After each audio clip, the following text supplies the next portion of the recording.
શ્રાવણ માસ હિન્દુ ધર્મમાં વિશેષ મહત્વ ધરાવે છે અને ખાસ કરીને સોમવારનો દિવસ ભગવાન શિવને અર્પિત હોય છે. તો શ્રાવણના બીજા સોમવારે ભક્તો ઉપવાસ, જપ, તપ અને શિવજીની વિશેષ પૂજા દ્વારા કૃપા પ્રાપ્ત કરવા માંગે છે. તો આ દિવસે ભગવાન શિવને બિલીપત્ર, ઔષધીય છોડોના પાંદડા અને શીતલ જળથી અભિષેક કરવાની પરંપરા છે અને માન્યતા છે કે આવું કરવાથી ભક્તોના પાપ દૂર થાય છે અને જીવનમાં શાંતિ, આરોગ્ય અને સમૃદ્ધ પ્રવેશ કરે છે. નમસ્કાર દર્શક મિત્રો, BS9 TV ન્યૂઝમાં આપની સાથે હું છું નેહા પટેલ.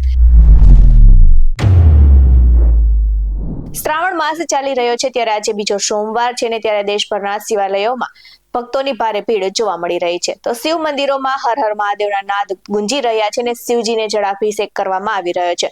તો બિલીપત્ર, પુષ્પ, અક્ષત, ચંદનથી પૂજન કરવામાં આવી રહ્યું છે અને શ્રાવણના આ બીજા સોમવારે ભગવાન શિવ પાર્વતીનો અભિષેક અને ઔષધિઓ સાથે ખાસ પૂજાથી પરેશાનીઓ દૂર થાય તેવું પણ માનવામાં આવે છે.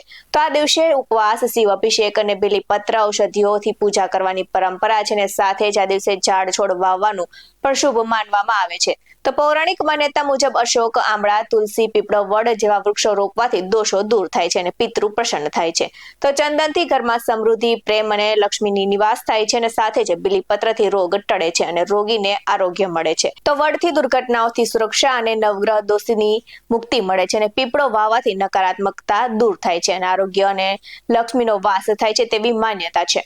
આવા જ વધુ અહેવાલ સાથે ફરી મળતા રહીશું. તમે અમારી YouTube ચેનલને સબસ્ક્રાઇબ કરવાનું અને અમને Facebook અને Instagram પર ફોલો કરવાનું ભૂલશો નહીં.